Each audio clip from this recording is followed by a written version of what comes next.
I really respect Casey, by the way, and I really respect what he's doing. But nah, we've been shut for 3 months. Like, we have had like 3 months of being shut. I would never, ever, ever do a mental health day off after this amount of time. So I would always look at what we're doing, taking it into consideration. And I just don't feel like I feel if my staff needed a day off, then yes, of course I will always give them a day off, and I would always look after their mental health, but I would not promote a mental health day off. No way. Jordana. Not for me. I think it's a great initiative. I think from a stylist point of view, that small gesture, albeit it is, I see what you're saying when you're comparing it to a day off. I think that small gesture goes so far, because technically you're all entitled to your 2 days off, but the fact that this is a paid day off, I think it's a small gesture that goes quite far and cultivates a good culture between each other to sort of look out for each other. And I do think, lockdown life has made us all think, do I want to work this hard?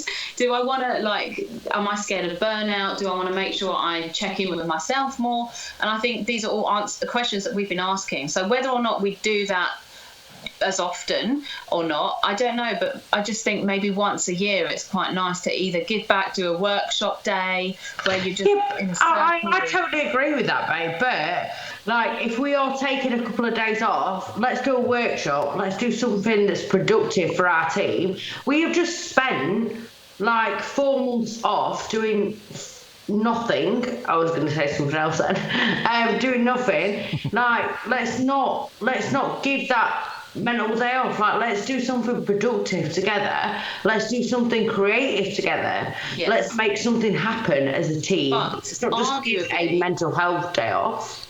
But arguably, having had all that time off and then going straight back in full throttle, I think it's that contrast that means we kind of might need to ease our way back in by having those random days where we can check in on ourselves. And do you know what? It happens in the corporate world, because I live with 2 other people whose companies actually do it.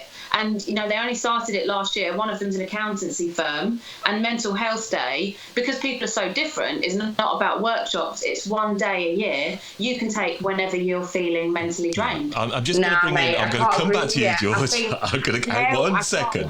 Lee has gone with you here. I'm with Georgia. Yes, mental health needs to be considered very much. So personally, let me just bring that up again. So personally, not too much about this, but 2 midweek days off plus weekend, no. We're trying to keep salons open at the moment. Now, there's a point there, isn't there, George? We need to keep salons open at the moment, don't we? Because are we in a, there's a chance, localised lockdowns could happen. Surely money in the bank is going to be really important at the moment. What comes first? Don, me and you spoke about this earlier, right? There is a difference between North and South divide, and I'm not saying there's anything wrong with the way that London sees things, but people see it in a broader way. I just don't agree. I do not agree with being shut for 4 months and then doing a mental health day. I just don't get it. If you want it. My wife, I told you, George, my wife would come in with this tonight, didn't I? Her first comment, Louise Lahane, team building days, ? I knew she would say that. It was spoke about. Now, I'm not saying that this is my opinion, George, and I think, but Jordan, are we promoting things because we're looking for airtime on social media, and this can become a little bit, it gives great coverage, and things can get a lot of interest in there. It has been said that sometimes, I'm not saying Casey's video is this, but there are things that come up in social media and it becomes the next buzzword, and I just worry, is mental health becoming the next buzzword? We can't shy away from the facts and the and the facts and the figures are that people suffer from mental health nowadays more so than ever, / we're just talking about it more, or we are being diagnosed more. I don't know, but either way, we see it in our team, we see it in our clients, and we see it in our surrounding family and social circles. So it's something we can't ignore. If this is an initiative that maybe will promote more communication and time for yourself, then let's do it. But I do agree with Georgia. Some people might take I can't find the word that's not a swear word, but some people might take this. So there's a bleep for my podcast now.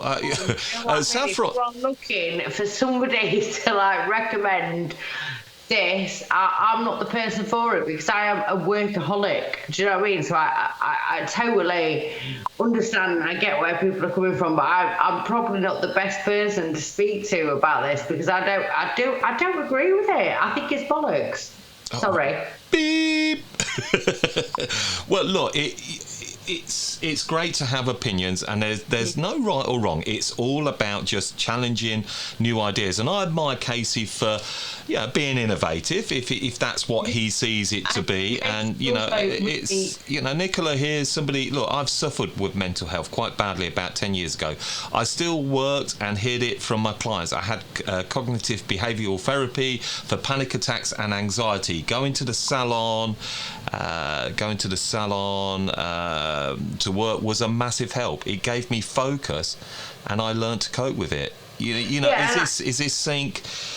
What is the difference between mental health and actually people that are suffering anxiety? This is what I'm a bit concerned by. It seems very easy now to say, I've got mental health, I'm burnt out.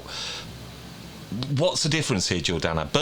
I know people very close to me that suffer real anxiety, and it's not. They don't shout about it on social. A lot of time, people with anxiety will keep it very quiet.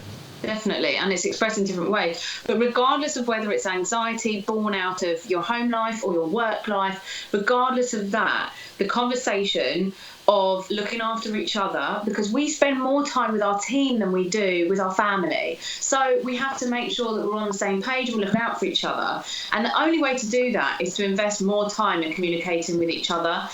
I don't necessarily agree with having days off, but I've booked Hayley from the Resilient Hairdresser to do a big workshop day where we just literally talk about the different types of personalities, conflict management, how to read on someone's, non-verbal communication if someone's upset at work. It's all that kind of stuff. And I think that's really important because I've been in a really bad place at work before where I just feel like I can't talk to anyone, but it's so powerful to know how to communicate in different ways. Yeah, look, regardless of whether you're suffering at home or at work, I think it's good to have. Yeah, no, and I agree. Obviously, I say these things, and obviously, there's a lot of people that suffer with mental health, and there's a lot of people that I believe in mental health. I am not about tearing anyone's mental health down, but I'm just so straight talking. But that's why we love you on the show, George, and that's why it's such a beautiful balance, and I love it for that reason. But I'm not. When I straight talk, Dom, and I know I say these things, I'm not taking away from anyone's feelings. These are your feelings. This is your mental health, and I get it. Right.